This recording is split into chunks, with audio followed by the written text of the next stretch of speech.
Well, thanks for still staying with us here on the AM show. We move from one important conversation to another, something that basically is unfolding. And I'm talking about those 20 minority members of this 7th Parliament who are said to be appearing before court today. I would engage Dr. Rashid Draman, Executive Director, African Center for Parliamentary Affairs. He joins us via Zoom. Hello, good morning, Dr. Draman. Happy New Year to you. Good morning. Happy New Year. Apologies, you've been holding for a while, but thank you so much for your time. Also joining us is a lawyer, Justice Abdullahi. Very good morning to you, sir. Thank you so much for joining us as well for this conversation.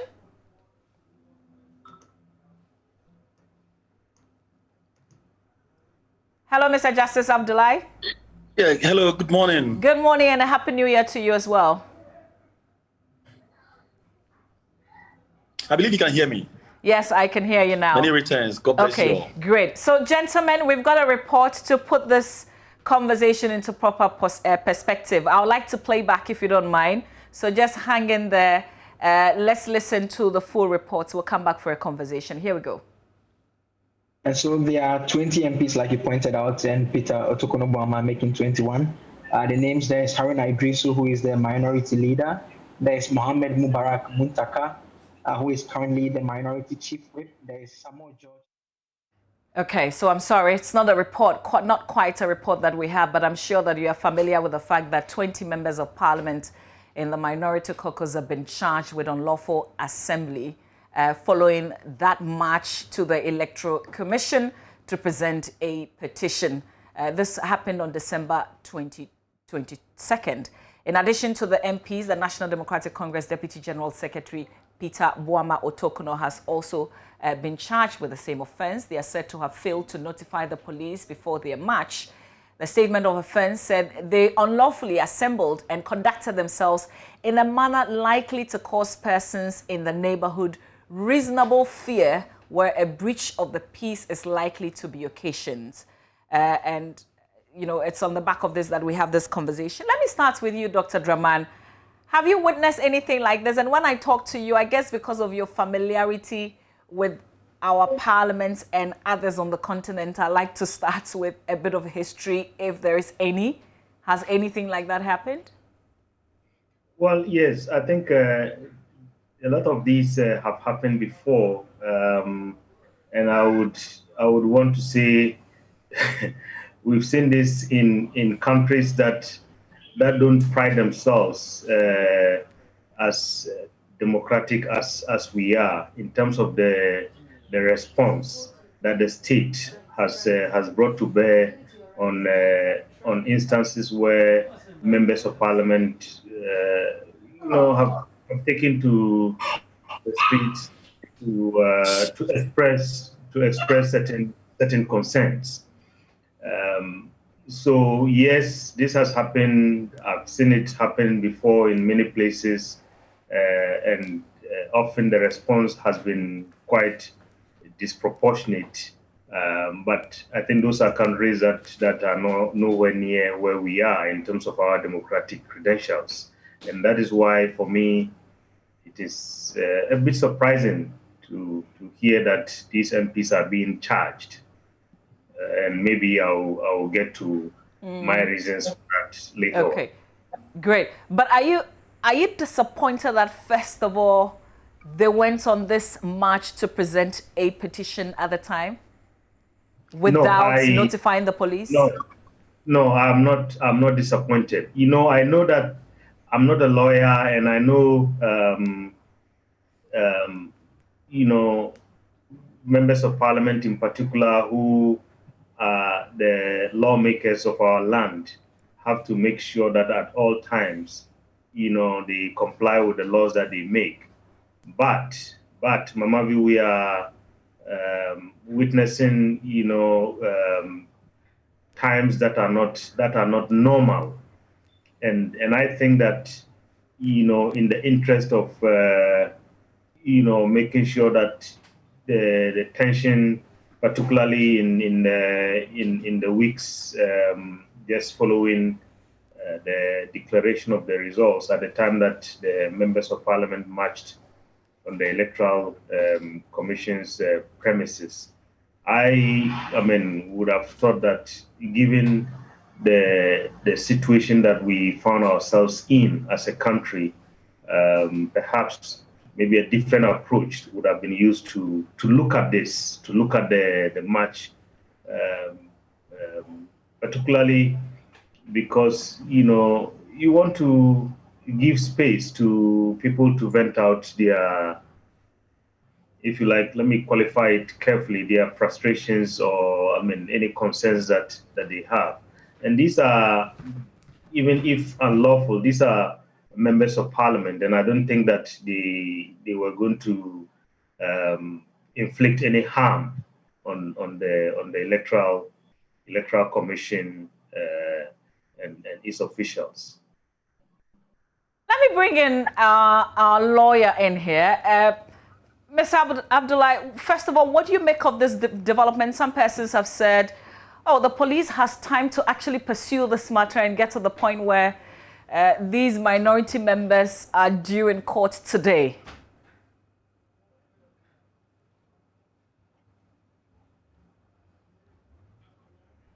Hello, Justice Abdullahi, you have to unmute for us so we can hear you. Thank you. I think I was muted because of the way my kids were making noise in the background. We don't mind. They will soon go back to school. 15th is just around the corner. I pray very soon, God willing.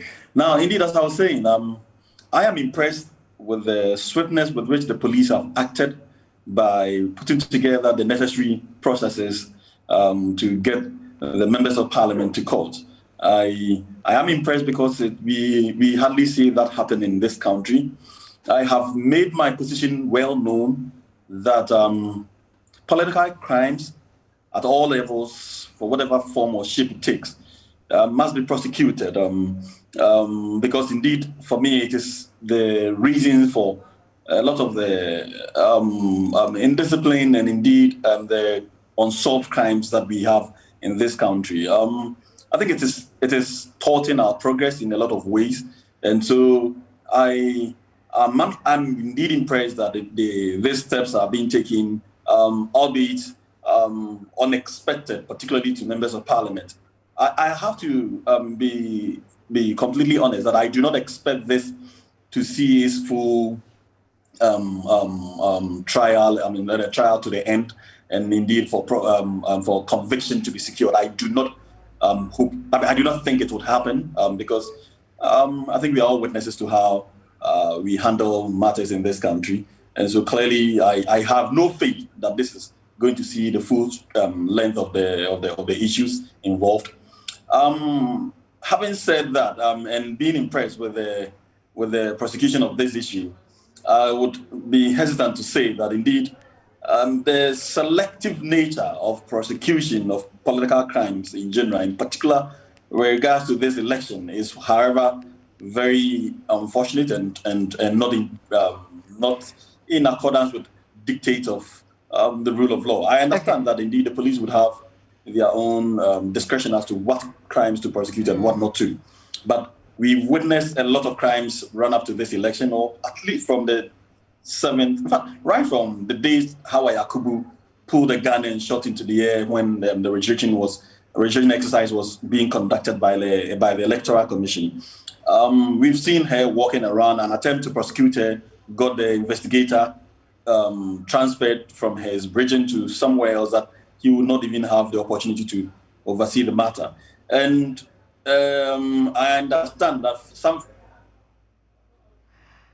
Unfortunately, we seem to be losing Justice Abdullahi there. Itself. Okay, so can you just go back just a little bit because you froze and we couldn't hear what you said? My apologies. What I was saying was that I would want to see this in the light of combating political crimes in general.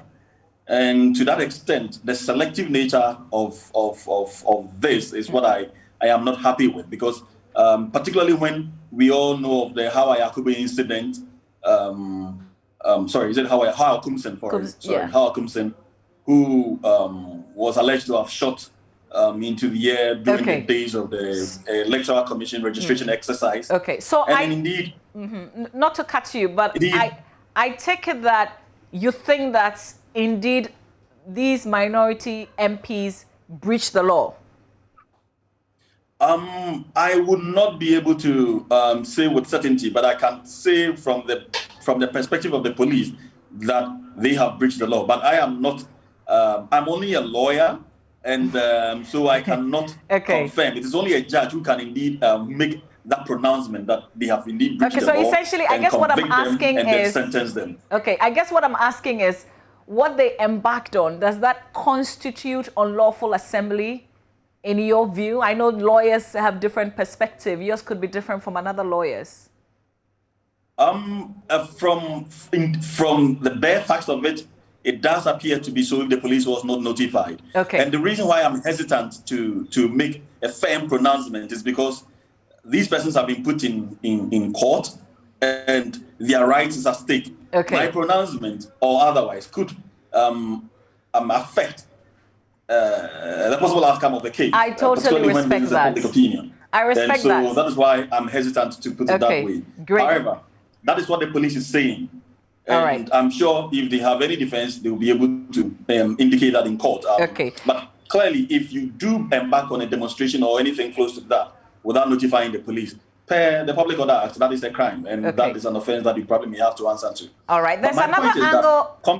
There's another, just hold it there for me. There's another angle to this that I'll come to you on a bit later on. But I want us to engage parliamentary correspondent Joseph Opoku-Gakpo. He's got some interesting perspective to this. Joseph, a happy new year to you. I think this is our first conversation on Parliament. First of all, remind us again, we know Haruna Idrisu has been mentioned so many times, but who are the other members? Joseph, you've got to unmute your microphone, okay? Go ahead. I thought you left this behavior in 2020. Looks like we brought it into 2021. No, you did. But good morning to you and Happy New Year, Mamabi. Many happy returns. So Haruna Idrisu, the minority leader, and 19 other minority MPs, including the Chief Whip, Muntaka Mubarak, James Aveji, the Deputy Minority Leader, James Agalga, the ranking on the Defense and Interior Committee, Ras Mubarak, and a number of them. Some of the names on the list are interesting because Dr. Zaneto Rawlings is one of the 20.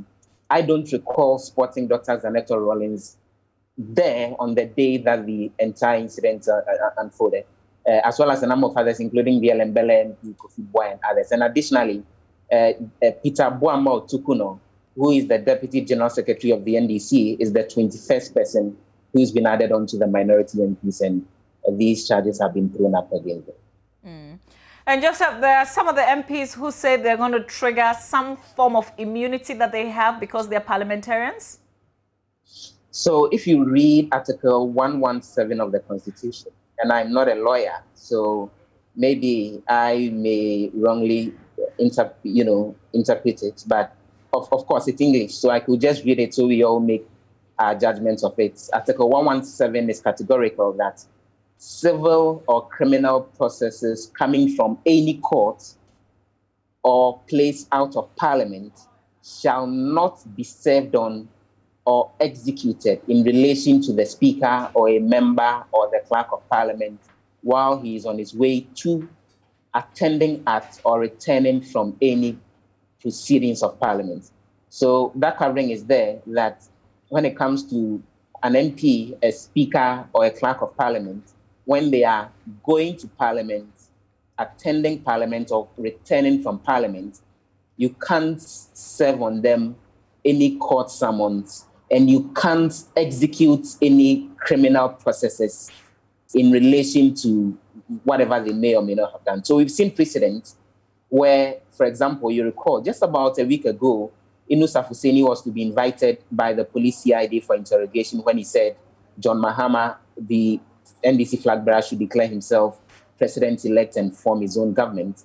What the police CID did was to write to the Speaker, and the Speaker then wrote back granting leave that they can go ahead and interrogate him, and went ahead to write to Mr. Inus Afuseni that he should show up at the police headquarters. Well, that was a police investigation. This case had to do with a court summons and all. But even when you read the provisions in the Constitution, the reference is to even court someone. So this is the article that the minority MPs are invoking and insisting that there is parliamentary sitting today at 10 a.m. They've not seen a situation of any request going to the speaker to release them to the court or, for that matter, to the police for the prosecution. So they will not show up in parliament. They will not show up in court today at 10 a.m. to respond to the charge. Very interesting. Let me ask Dr. Rashid Rahman what you make of this development. Well, Mamavi, honestly, I think that what our security and law enforcement agencies and for that matter, their superiors are doing in this matter is not smart. We are dealing with, what is going to be a very difficult parliament where, however you look at it, we need the majority. If there is one, or maybe let me withdraw that. We need the NDC and the MPP to work together. As the lawyer said, we have seen so many crimes, political crimes in this country. Related to these elections that we've had. What happened to those who killed in Techiman? What happened to the honorable member who fired the shot? So please, let's look at the mood of the nation, because even lawyers say that there is what is called, if I'm defining it rightly, jurisprudence. You have to apply the law, but sometimes some common sense is needed. And I think that this is a situation where you have Aruna Idrisu, you have Muntaka, you have Abeji, you have all the key people that will be needed to make the next parliament function. Honestly, it's not smart. I think that our security agencies should carefully reconsider this. And let me put this to you, Justice Abdullahi. I haven't heard of the perspective of somebody who is familiar with how parliaments operate, talking about bringing common sense to bear, even though we agree that this falls under our crimes, and what he thinks the action should have been. What do you make of that? You were talking about how impressed you are with how speedily this case is going. Unfortunately, the police do not operate with political undertones in their bid to achieve justice. Is that a matter of fact? Well, that is how it's supposed to be. The fact that there are political influences over the actions of the police does not mean that that's what it ought to be. Unfortunately, it is we as Ghanaians, indeed, our political actors have been the one unduly influencing the police to act in their interest. Otherwise, the police ought to be independent in their prosecution of matters. Indeed, the police traditionally do not even prosecute matters. It's the Attorney General that ought to be prosecuting these matters. And so to that extent, I would say that once the police have some small amount of room to operate and prosecute their issues, until a political authority is brought to bear, I do not think you can fault the police in this manner. Matters I do not even trust much of what our police services do because of their own conduct or misconduct, if you want to put it so. And so really, to that extent, I would agree in a way with my senior colleague that conducting this in a manner that would not anger the other side would be a smart way of achieving a more cohesive parliamentary democracy. But that is not also the way to go when you are fighting crime. You ought to show that indeed crime is irrespective of political affiliations and that when committed, it ought to be prosecuted. And Mamavi, as I... Hello, Mr. Abdullahi. Hello, Justice Abdullahi. Okay, I think we've just lost you again briefly, but if you can hear me, I wanted you to touch on the area of what if they don't show up in courts? what happens? My apologies, my line dropped. I don't know whether... No, we didn't get you at all. back. The next leg. So I was asking the question of what happens if these MPs don't show up in courts? If the police haven't sought for the certificate of the speaker, then the MPs would be within their right not to show up. And what usually would happen is that the prosecutor would inform the court of this event, and the court may either make an order directing the prosecution team to obtain a certificate from the Speaker of Parliament, or will make an appropriate order informing the Speaker about the development, and the Speaker may determine whether or not to release these persons, to release a certificate about these personalities, and then make them available for trial. But Mamadi, if you hear me, I have always had an issue with this particular aspect of the Constitution protecting MPs. I do not think, the 21st century, we still need that immunity clause protecting the members of Parliament, particularly when it has to do with civil prosecution. And indeed, in fact, for criminal prosecution in general, I do not think the immunity clause for the MPs are desirable today. These were made at a time that MPs were being harassed by the state. And so they needed this kind of protection in order to ensure that the innocence and indeed the rights of ordinary citizens like you and I are protected. Today, these things do not happen, particularly with Ghana, and I'm sure most other developed countries. These events do not happen. We do not have the state unduly chasing the other side of the political divide for things that are more or less that have not been done, or that we probably may see it as chasing them simply for other objectives rather than the pursuit of justice. Okay. And so having this part of the immunity clause still protecting the minority in our laws, I do not think is good for the running of our democracy. Okay. I think we should have a review. We should have a review session one day to amend that aspect of the Constitution, because our MPs are not different from us. They are simply our representatives, and they are not there for their personal interest. If they commit a crime or if they fall foul of the law, they should be made to face the law in accordance with any other person, just like any other person does. Indeed, the same can be said of the president as well. Elsewhere, a president, when he commits a crime, gets prosecuted for the crimes that he commits. We still have an anachronistic law that seeks to protect a president as if the president is a superhuman, who cannot fault, and so, or who even when fault should be protected from all forms of prosecution. And then there's a small window of opportunity when he leaves office. I do not think that is still a very good part of our laws. We have to have a conversation about these immunity clauses for our MPs and indeed for our president, and then, if possible, get them amended completely. They ought to know that laws operate, and they must act in accordance with the law. Otherwise, we will still have the perpetuation of political crimes in this country. Okay, just about 30 seconds. Under what circumstances will the court warrant be issued for the arrest of these MPs if they fail to show up in courts?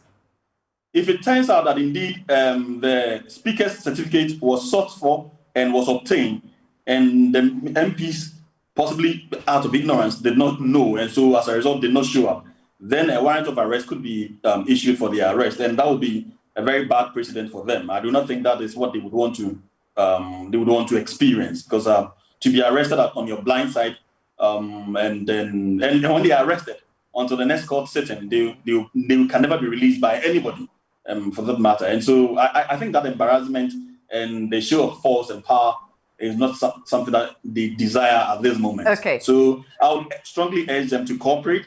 They can go to court and make this known that indeed the Speaker has not issued a certificate for their presence in court. And so once that is clear, they'll go back and the prosecution will be ordered to do the most appropriate things. And that way, we would have a very smooth running, smooth prosecution going on. Okay. All right. Joseph Opoku-Gakpo, are you able to tell if the Speaker has released these MPs to go to court?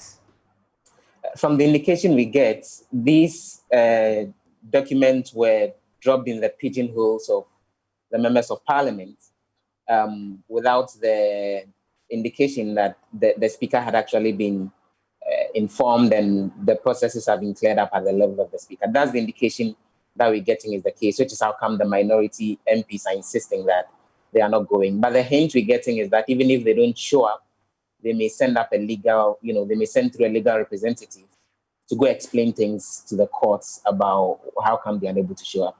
But Mama V, if you have 30 seconds, the concern that lawyer has about the immunity that's being given to MPs, just to be clear, the immunity is not that they can't be prosecuted. When I read Article 117 and 118 of the Constitution, I get the sense that the spirit of what those who drafted the Constitution was driving at is that even if you have to prosecute them and all, don't do it in a way that affects their ability to represent their people in the House, which is how come all of those rooms are provided and it says seat the speaker's leave and all. So, and if we're having this conversation before December 6th, I would have agreed with lawyer that these immunities are not necessary and this seek the speaker's leave before you prosecute them or invite them are not necessary. But after what we saw on December 7th, can you imagine a situation where we're going into the crucial vote of who becomes speaker on the dawn of 6th January, and because there's a court process on one MP or the other, there's an arrest warrant, it's been issued and the guy has been jailed, and 20 MPs don't have the opportunity to decide who the next speaker will be, which then shifts the balance of power to the extent that those on the other side are electing the MP, when actually those on, the other side rather should be electing. That would obviously be injurious for our democracy. And I get the sense it's for things like this that protection was actually provided. Okay. The police should be doing the right thing rather than creating a situation where there's a lot of confusion when it comes to some of these things. So, Dr. Rashid Rahman, I guess this is one of the reasons, this is what you were trying to avoid by the statement that you earlier made. At this point in time, we actually do not need this because we need the two sides to be working together. If you were to, put a word through, what would you say the speaker should do? Should he grant leave for these MPs to face justice, if you like? No, I would say, I would advise the Right Honorable Speaker not to grant leave for these MPs to go and face justice. Look, Mama B, let us not set very bad precedents in this country. Let us not look at this as the only political crime that we've ever seen. And let me also join your parliamentary correspondent in responding to our learned colleague here. That look, given all the setbacks that we see in terms of democracy on our continent, I think this is even the time when we need these immunity provisions to be reinforced, because like your colleague said, some brutal majority group can invoke maybe a law or where MPs don't have any protection, such as this one. To deny MPs from going to Parliament to go and do their work, and the immunity simply says, it should not. An MP should not be prevented from going to perform his or her duties. And also, let's be clear that I think they are not, protected from any criminal acts.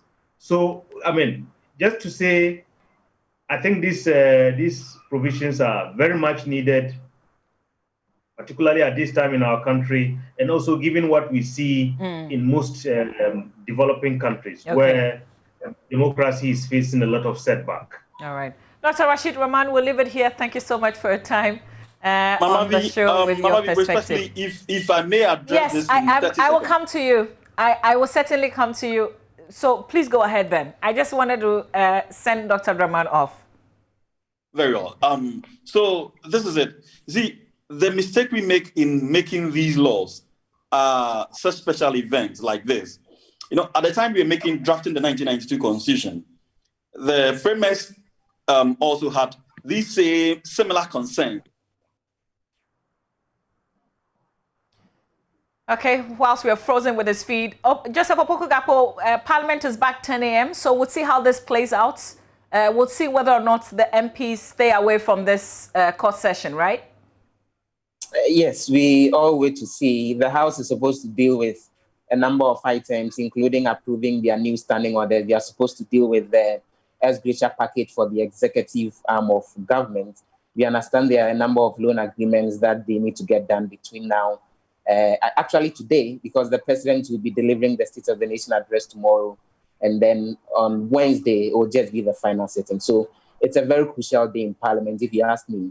And worst case scenario, they should be allowed to deal with today's business, and any prosecution or anything else should be pushed to a different day. Okay. All right, Joseph, we will wait for that live updates from Parliament, even as we get the updates also from the court. Justice Abdullahi, let me give you the last say because you froze on us again. So hopefully this won't happen. Let's hear you. I'm sorry. So my point is that when you rely on specific events to make laws protecting certain classes of persons, you always be confronted with the unfortunate incident of having to look back and regret. And that is the story of the 1992 Constitution. It was made essentially to protect certain classes of persons, individuals. And today we are all witnesses to in fact, as of 2012, actually 2008, we are all witnesses to almost a complete overhaul of the entire Constitution. Why? Because we all realized that at the time we made the Constitution, they were made for events and for personalities. And if people are arguing, indeed, Dr. Dramani and your colleagues are arguing, that's simply on the basis of this event of the 2020 election, certain laws should be protected or be reinforced. Then you'll be confronted with yet another problem when you realize that these are not going forward, near to the benefit of the entire country. There are always means of protecting MPs, but they do not necessarily need immunity clauses. And as I said, I link this also with the president. The immunity with the president is the same thing. Our presidents keep committing crimes. They keep getting away with it. The same thing happens to these persons, even though, yes, indeed, there's a room for the MP, for instance, to still get prosecuted. My position is that you do not bring an anachronistic law to protect a person into 21st century Ghana. There is always a better way of protecting that person. The law is available for all of us. Indeed, the courts are available for all of us to advance our rights and indeed protect and assert our constitutional rights. Now, that is so because it is believed that in going about your business in a right way, your right cannot be abused, at least not to the detriment to the country as a whole. All right. And so we can always have a means of protecting MPs without necessarily having to give them this kind of immunity. Okay. That's all I'm saying. Very interesting argument, but thank you so much for your time. Dr. Draman, I see you're still with us.